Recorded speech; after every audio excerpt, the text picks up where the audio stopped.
안녕하세요. 임플란트 타이거입니다. 아직까지 근로장려금이나 자녀장려금을 신청하지 않으신 분들 11월 30일까지 기한 후 신청 반드시 하시기 바라겠습니다. 국세청에서는 지난해 소득에 대한 근로장려금이나 자녀장려금을 모르고 계속 넘어가는 분들이나 아니면 신청 기한을 놓쳤기 때문에 받지 못한다 포기하고 계시는 분들도 많으실 텐데요. 11월 30일까지 기한 후 신청을 받고 있습니다. 자, 여기 보도자료를 살펴보시면 신청 대상은 지난 5월에 근로장려금 정기 신청을 미처 하지 못한 가구, 그렇기 때문에 몰라서 신청하지 못한 분들에게 안내문을 발송했습니다. 신청 기한은 11월 30일까지인데요. 12월부터는 신청할 수 없습니다. 그러니까 이때까지 신청하지 않는다면 받을 수 없게 된다는 뜻이죠. 신청 방법은 여러 가지가 있는데요. 자동 응답 전화, 손택스, 홈택스 이렇게 여러 가지 신청 방법이 있고요. 심사 그리고 지급 시기는 12월 이후 최대한 심사를 빨리 진행해서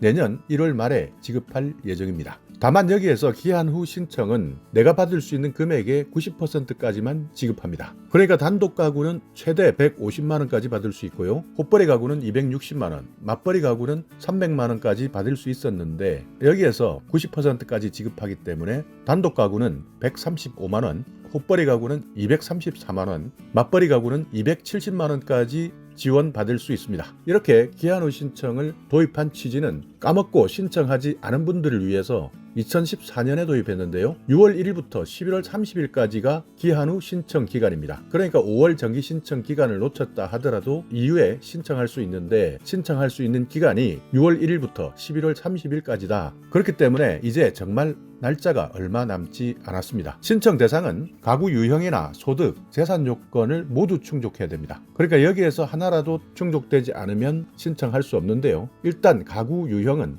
단독 가구, 호벌이 가구, 맞벌이 가구 이렇게 나눠지는데 한 가구에서 한 사람만 신청할 수 있습니다. 그러니까 가장 유리한 분이 신청하셔야 가장 많은 금액을 받을 수 있는데요. 단독 가구는 배우자나 부양자녀 모두가 없는 가구를 말합니다. 그러니까 1인 가구 혼자 살고 있는 분인데 배우자도 없어야 되고요. 부양자녀 없어야 되고요. 70세 이상의 직계 존속도 없어야 됩니다. 호벌이 가구는요. 배우자나 부양자녀 또는 70세 이상의 직계 존속이 있지만 배우자 같은 경우에는 총 급여액이 300만 원 미만, 그리고 70세 이상 직계 존속 같은 경우에는 각각 연간 소득 금액이 100만 원 이하에 해당되실 때 호벌이 가구가 되는 것이고요. 맞벌이 가구는 신청인 그리고 배우자가 총 급여액이 300만 원이 넘었을 때 맞벌이 가구로 인정됩니다. 자, 여기에서 중요한 것은 지난해 2020년 12월 31일을 기준으로 한다는 겁니다. 그러니까 올해가 아니라 지난해 내가 있었던 소득 기준이 어떤지 다시 한번 확인하셔야 되고요. 소득 요건은 2020년에 근로소득, 사업소득, 종교인 소득이 있고 부부 합산 연간 총소득이 기준금액 미만이어야 됩니다. 총소득에는 이자, 배당, 연금, 기타 소득도 모두 포함됩니다.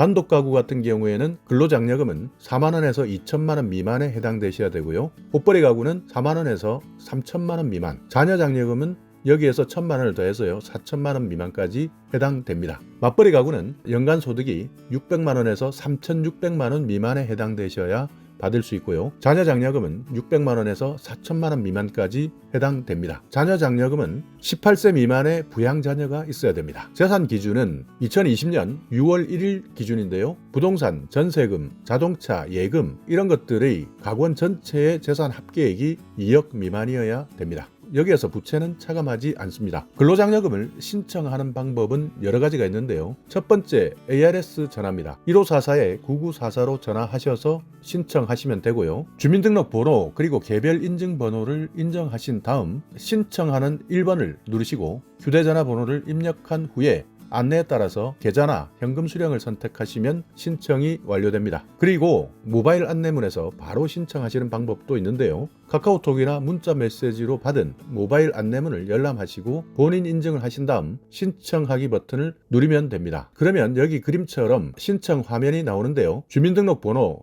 뒷자리 7자리를 입력한 다음 연락처, 환급 계좌번호를 확인하시고 신청 종료를 하시면 됩니다. 또 하나는 서면 안내문을 받으신 분들은 QR코드를 스마트폰 카메라로 스캔해서 화면에 보이는 메시지를 누르시면 손택스 신청 화면이 연결되고요. 여기에서 주민등록번호 7자리를 입력하시고 환급 계좌를 확인하시고 신청하시면 됩니다. 홈택스 인터넷에서 신청할 수도 있는데요. 안내문을 받은 사람은 홈택스 근로장려금 간편 신청하기 위해서 개별 인증번호를 입력해서 신청하시면 되고요. 신청 안내문을 못 받았지만 내가 장려금 신청 요건이 충족된다 이렇게 생각되신다면 홈택스에 접속하셔서 일반 신청하기를 누르시면 됩니다. 그러니까 홈택스 화면에 복지 이음 근로자녀장려금 일반 신청하기 이렇게 찾아가셔서 신청하시면 되고요. 또 하나의 방법은 신청 도움을 요청하실 수도 있는데요. 이렇게 자동전화, 손택스, 홈택스 이런 것들도 어려운 경우에는 세무서 대표 전화번호로 전화하셔서 장려금 일반 상담을 선택하셔서 도움을 신청하시면 세무서 직원이 직권으로 신청해 드립니다.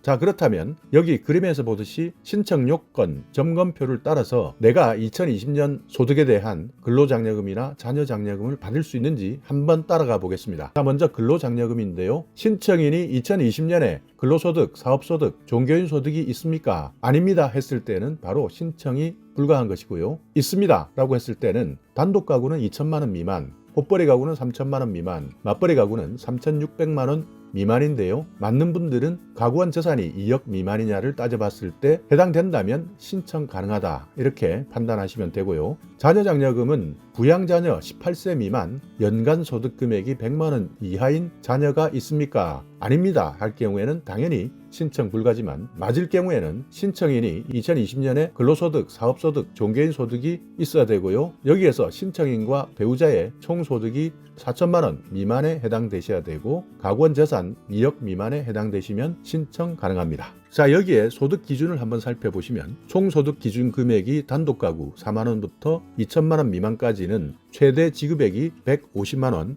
이렇게 나오는데요. 150만 원에 90% 135만 원까지 기한 후 신청했을 때 받을 수 있는 것이고요. 호벌이 가구는 4만 원에서 3천만 원 미만의 기준 금액에서 260만 원에 90% 234만 원까지 최대 받으실 수 있고 맞벌이 가구는 600만 원에서 3,600만 원 미만에 해당되시면 최대 300만 원까지 받을 수 있지만 90%를 적용해서 270만 원까지 받을 수 있습니다.